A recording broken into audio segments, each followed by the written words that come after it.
Yo, what's up guys? Ngayon nagbabalik tayo. Medyo pagpasensyan nyo na ako at di tayo nakapag-upload ng ilang linggo dahil nagkaroon tayo ng problema dito sa ating channel. Ngayon, game na ulit tayo. At nandito tayo sa channel ni Pinas News Insider upang magbigay ng reaction. Guys, samahan nyo ako. Let's go!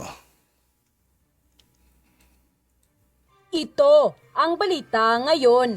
Viral ngayon sa mundo ng social media. Ang di umano'y balitang Vice President Sara Duterte Carpio sumabog sa galit at hindi pa tapos sa pagpaparinig sa mga taong ahas at toxic sa loob ng Malacanang. Nananawagan naman ngayon ng marami sa ating mga kababayan na sana'y bumaba na sa kanyang pwesto ang nasabing Speaker Romualdez. Pero bago ang lahat, Romualdez, ang ibig sabihin, side ni Kwanto, yung asawa ng ating Pangulo. Ano nangyayari? Ngayon lang ulit kasi tayo guys, kaya parang nakagulat yung mga nangyayari ngayon na balita, no? Tuloy ulit natin. kung bago ka pa lamang sa aming channel, please huwag kalimutang mag-subscribe. Sa lahat ng mga di pa nakasubscribe kay Pinas News Insiders guys, mag-subscribe na po tayo at huwag nyo rin kalimutan mag-subscribe sa aking channel. Maraming salamat sa patuloy na pagsuporta at ituloy ulit natin. Let's go! At i-click ang notification bell para mas maging updated pa kayo lalo sa lahat pa ng bagong video na i-upload namin. At eto na nga mga kababayan, umani nga ng samut-saring reaksyon ang tila naging patama post sa social media ng Vice President Sara Duterte na ayon sa kanya, nasa imong ambisyon, do not be tambaloslos, end quote, na ayon sa ating mga kababayan ay mukhang may pinatatamaan di umano ito sa loob ng Malacanang. Tila may malaking kaugnayan di umano ito sa mga nangyayaring kaguluhan ngayon sa loob ng politika. Lalong-lalo na sa biglaang pagkakademote ni dating Pangulong Gloria Macapagal-Arroyo bilang Senior Deputy Speaker na ayon sa balita ay dahil di umanong may planong magsagawa ito ng kudita na pinabulaanan naman ng former President Gloria Macapagal-Arroyo. At ayon nga sa isang balita, tila sangkot nga di umano ang pinsan nitong buo na si Congressman Martin Romualdez sa biglaang pagkakademote ni dating Pangulong Gloria Macapagal-Arroyo. Kaya naman, marami sa ating mga kababayan ang humatol at hindi napigilan ng kanilang sarili na magbigay ng kanilang hinaing at komento sa mundo ng social media. At ayon pa sa kanila, mahal na Pangulong BBM, nananawagan po kami sa inyo na sana ay pababain na lang sa pwesto si Speaker Romualdez. Masyado nang halata ang pagkadilawan niya, kaya sobrang Biruin mo, no? Mismo nga mag-anak pa ng First Lady. galit ni BP Sara dahil sa kanya. Bumaba na lamang sa pwesto dahil ang mahal nating Vice President mukhang naamoy na niya ang tinatagong baho ni Speaker. #palayasin na sa pwesto. Diyos ko po, grabe. Baka masisira ang unit team sa kagagawa ni Speaker. Baka yan pa ang dahilan kaya mabuwag ang unit team na minahal ng taong bayan. Mahal na Pangulo. Kasi tutusin ang solid kasi ng tandem nila ni Vice President Sara tas BBM. Napaka-solid na tandem yun guys, totoo lang. Tas may sira lang. Pero hindi natin sinasabing totoo guys kung ano man yung naririnig natin dito.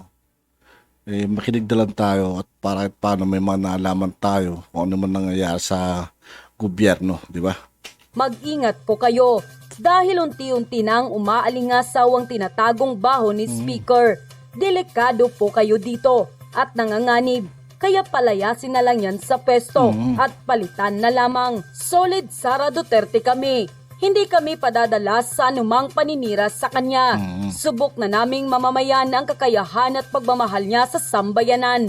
Di kami magpapatinag sa mga gahaman sa kapangyarihan Tama. at mga baluktot na hangarin at gawain sa anumang paninirang gagawin nila. Hahaha, hindi nyo maisahan si VP Sara. Yan ay likas na matalino. Hindi tulad sa mga tambaloslos nga na-educate lang. Iba yung na-educate lang kaysa likas na matalino. Kaya ng BP namin yan.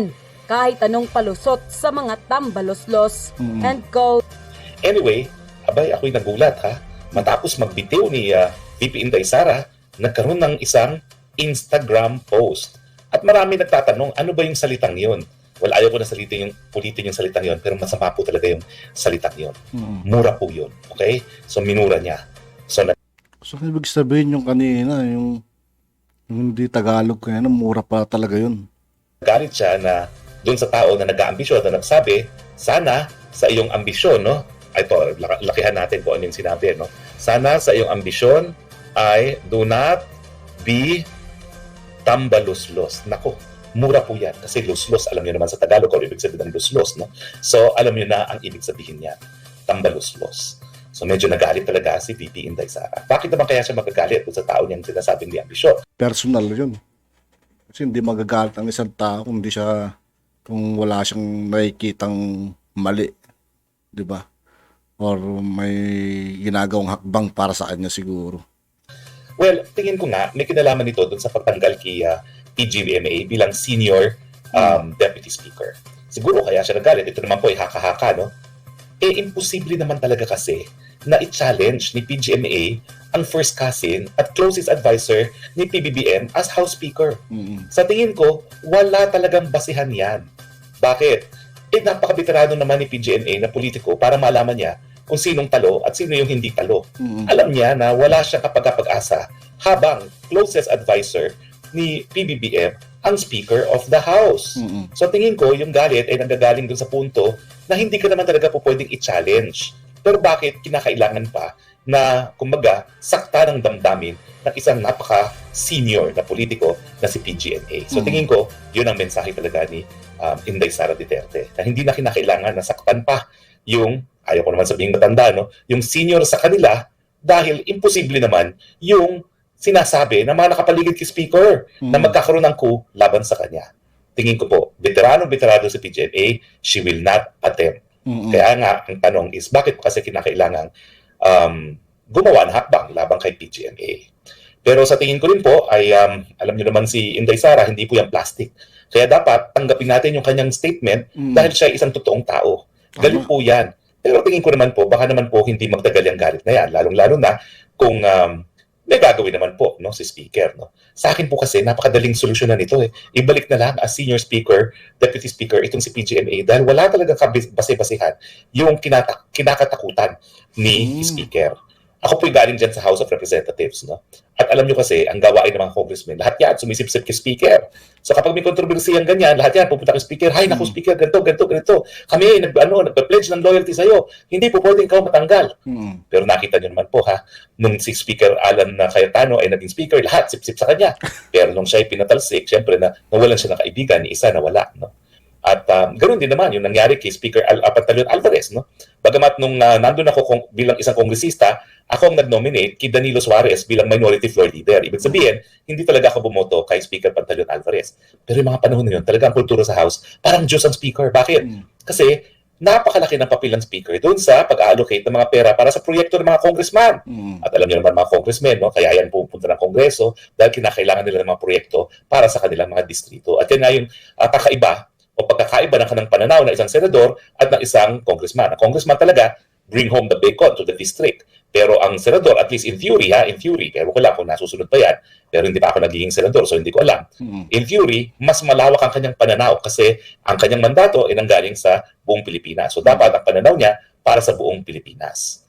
So tingin ko, ang mga nangyari dyan ay binuyo ng mga congressmen itong si Speaker at baka naman napaniwala nila si Speaker na may banta na galing kay GMA na sa tingin ko talaga imposible. Buti sana kung bagito sa politika itong si PGMA. She is only the second longest president in Philippine history na naging vice president pa, na naging senador pa, at naging miyembro pa ng Department of Trade and Industry bilang undersecretary. So bihasang-bihasa siya.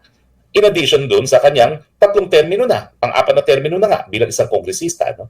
So kapag ikaw bihasa, alam mo kung sinong po pwede mong labanan, alam mo rin kung sinong dapat hindi mo labanan dahil there is such a thing as political suicide. At tingin ko, kung i-challenge ni PGMA si Speaker Martin Romualdez, that would be political suicide. Well, kampante ko na magkakabati-batihan, pero kinakailangan magsimula with rectification of the mistake. wala naman ho talagang karagdagang kapangyarihan ang senior deputy speaker. In fact, ako naging membro ng Kamara. Wala po sa rules yan. Kung sa madaling salita, nagsimula to sa hinala na walang patotohanan, di ba? Nagsimula sa hinala. Invento lang yan para nga bigyan ng karagdagang respeto ang naging presidente na ng Pilipinas na ngayon ay nakaupo sa Kamara de Representante. Eh di ba ho, tama lang naman yun. Okay? Para lang mapakita kung ganong pinahahalagahan si PGMA. Eh, alam nyo, dahil wala namang additional na kapangyarihan yan, titulo lang naman yan, siguro dahil ex-president naman siya, ibigay na natin muli sa kanya nang wala ng gulo. Sa akin, yan po ang pinakamadaling paraan para ma-plancha ang gusot sa Kamara. Ibigay na yung symbolic title na Senior Deputy Speaker kay PGMA. Ano ba? Sa tingin ko ba, talagang ito'y 2028 na? Well, posible po. Pero sa tingin ko naman, itong si Speaker Martin Romualdez ay hindi naman talaga magnanasa yan pag alam niya na mahirap ang laban. Of course, matagal pa, no? So, maraming pwede pang mangyari, no? Unang-una, yung Tingog Party List, no, na pinangungunahan ng kanyang misis, grabe po talaga ang kanilang party building. Grabe po, halos lahat ng sulok na ng Pilipinas, dahil nga Speaker Romualdez, tinatayuan nila ng Tingog Center. At dyan sa Tingog Center na yan, ang unang-unang binibigay ay, syempre, medical assistance. Nagbibigay din ng tupad at nagbibigay din ng AIX, yung mga ayuda na tinatawag. So, bakit sila nag-organize? Kasi naghahanda sila for a national election. Pero ang tingin ko naman, ang pinaghahandaan nila, 2025 muna. Kasi matagal pa yung 2028. So, tingin ko, ang patatakbuhin nila, si Congressman Yeda Romualdez bilang isang senadora.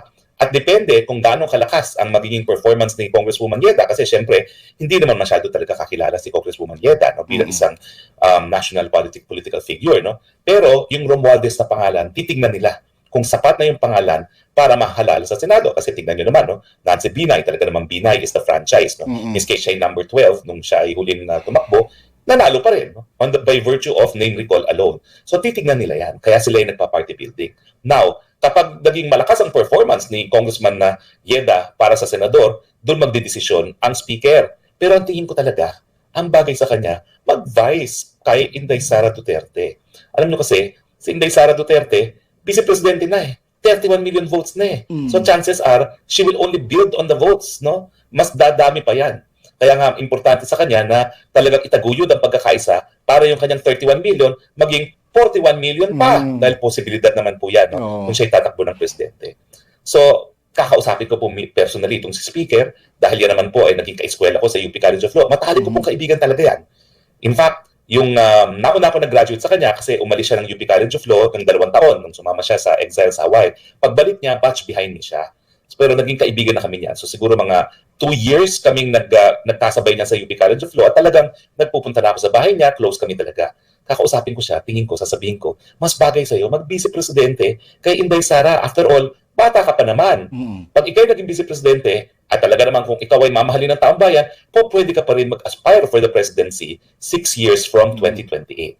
At kung ako naman po ay turning 60 in 4 years' time, tingin ko, in 2 years' time, magsi-60 na si Speaker, kung siya ay tatakbong vice-presidente, pwede pa naman po. Dahil tingnan nyo nga sa Amerika, 80 anyos na si Biden, tumatakbo pa ng presidente. No? Miski siya ay nasa 70s na, kaya pa rin po yan na tumakbo. Pero bilangin natin, tingin ko itong si Speaker ay 58, mga 2 years older than me, kasi 2 years siyang nawala. No? Sabihin na natin 59. Okay, sa 2028, ilang taon siya? It will be plus 5. Okay? 65. Pag siya'y nanalo ng vice-presidente siya ng 72. At matatapos ang kanyang termino at 72. At 72, pwede pa siya tumakbo ng presidente kasi si Presidente Digong naman talaga, 72 talaga ata, kung di ako nagkakamali, na naging presidente hanggang age 78. Di ba po? Si Biden na magkaka-second term, 80 anyos na.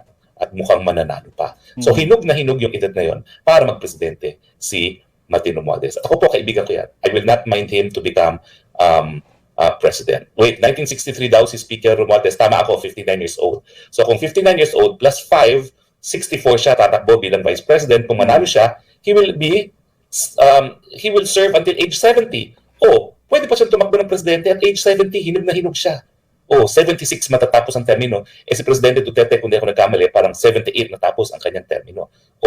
So okay yun na, kumbaga, political plan niya, no? Speaker ngayon, patakbuhin si Congressman Yeda bilang senador sa midterm, at tumakbo ng Vice President ni Inday Sara. At ako talaga, naku, mangangampanya ako ng husto para sa Duterte, Romualdez, tandem. Kayo, anong say ninyo? Pero kinakailangan, Speaker, ligawan ng husto si VP Inday Sara at simulan yan sa pagbabalik ng titulo ni PGMA as Senior Deputy Speaker. Kaya na bang gawin yun? At napakaliit na bagay naman yun kung ang ibig sabihin ay political unity. Agree ba kayo o hindi? At Agree. yun na nga mga kababayan, ano na ang masasabi mo? Kung may At yun nga po mga kaibigan, dito po nagtatapos ang ating reaction video. Muli ako po si I2K ng Sundalo ng Tunggalo at 811. Maraming salamat sa patuloy na pagsuporta. Yeah, peace out.